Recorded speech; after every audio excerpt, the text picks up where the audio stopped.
But the minute you have to define core values, they're no longer values. The minute you're going to define what it means to be a Christian, you know, you're not a Christian anymore. Or if you're Jewish or Muslim, the minute it becomes an abstract question, what these things really mean, then basically it means that you don't really know who you are, and you don't know what you're about. And that's the predicament, the existential predicament of European societies today. So how do we resolve that? I think, again, the way we resolve it is by historicizing our existence. So whenever I talk to young people, I try to do a lot of lectures with 17, 18-year-olds. I don't tell them I'm going to give you the core values that you should live by. I start talking about Aristotelian virtues, right? But I don't tell them that you gotta, you know, sort of artificially embrace the list of these Aristotelian virtues, and courage being number one. You know, Western Europe could do with taking seriously again courage as an important dimension of their moral orientation.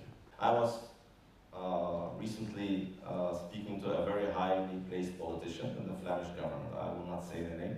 And I noticed I had to go to the bathroom, and I noticed that it was neutral gender, and it was putting this gender neutral, right? And I came back to the gentleman and I said, sir, I couldn't help but notice that your bathroom is genderly neutral, and for the last hour here that we were talking, you were complaining to me about this kind of ideology that's dominant. And he said to me, he said, do you think I can change that? There's nobody above this guy in the Flemish government. So this is hegemony for you. Hegemony is when the top politician of a country cannot change the fact that the toilet in his own cabinet office is gender neutral. He doesn't like it, but he cannot change it. That is not politics, that's not democracy, that's not voting, that's hegemony. I think people who are working on the ground, teachers especially among each other, they know what's real and what's fake. So they can recognize ideology immediately. So even though we see it in our curriculum sometimes, you know, we look at each other, we say, nah, we're not gonna teach this. And our director also is a very wise man. I don't think he also is very enthusiastic on teaching certain things. Our Minister of Education lets us choose too. I feel protected, and this can be on the record, I feel, when it comes to woke hegemony, I feel protected by the NVA, which is the nationalist Flemish party that is now governing Belgium.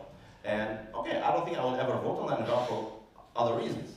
But on this reason, for as long as they are in power, you know, I think they can shelter us a bit from that. So I know for sure, if there was another political party in power, whether it's the socialists or the Greens, or even Christian Democrats and liberals, who do not have the backbone, even when they do not agree, but they do not have the backbone to stand up to that, they will not turn a blind eye on what we're doing, because even the NVA cannot go as far as saying, no, we reject this, we will not put it in our curriculum.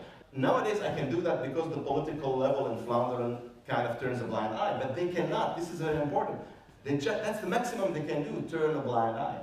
They cannot enforce the removal of such thing. They cannot enforce the removal of the gender-neutral thing on their toilet in their own offices. So there is a hegemony, and I'm not going to be apocalyptic and say it's the end of the world, we cannot see anything. No, we can still talk, but I believe, lately I was on a TV show talking about, because they want to introduce on the French-speaking side, they want to introduce this gender education to very young kids, actually, children.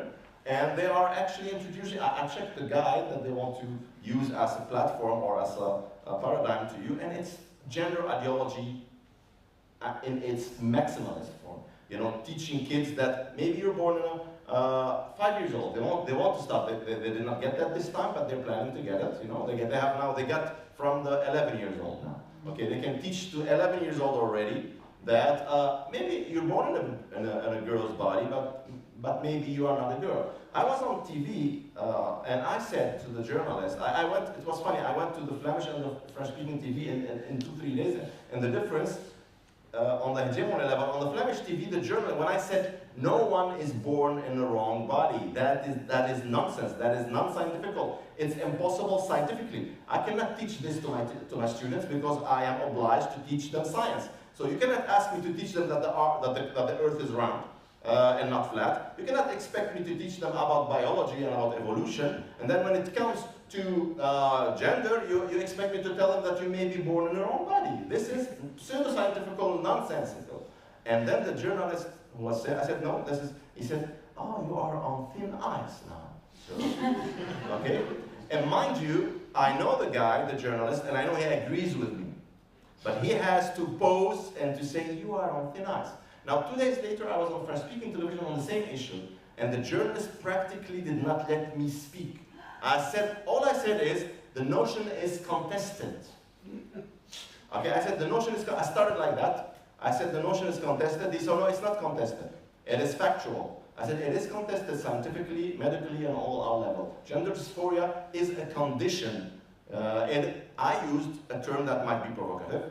I agree. But that I believe in. I said, it is a psychological deviation, which does not bear any judgment on value. It's a psychological deviation, like for example, you might consider that writing with the left hand is also a deviation, for example, you know. But of course, he attacked me on that, but he kept silencing and he said, you cannot say that. And obviously, there is a hegemony, and I think this is why. And it's difficult to deal with the hegemony because if you don't like politics, you say, I will vote for another party.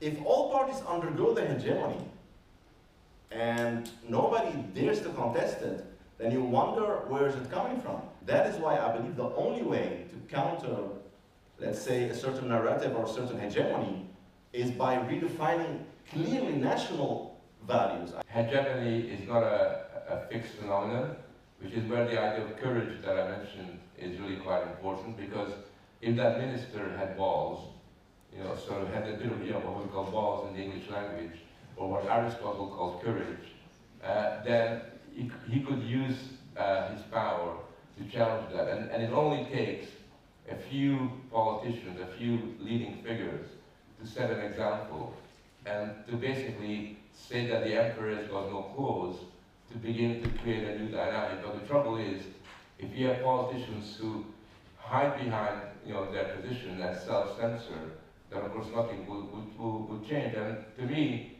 that's a position that we've got to challenge completely, not become collaborators, which is what a lot of people have become, collaborators on all this,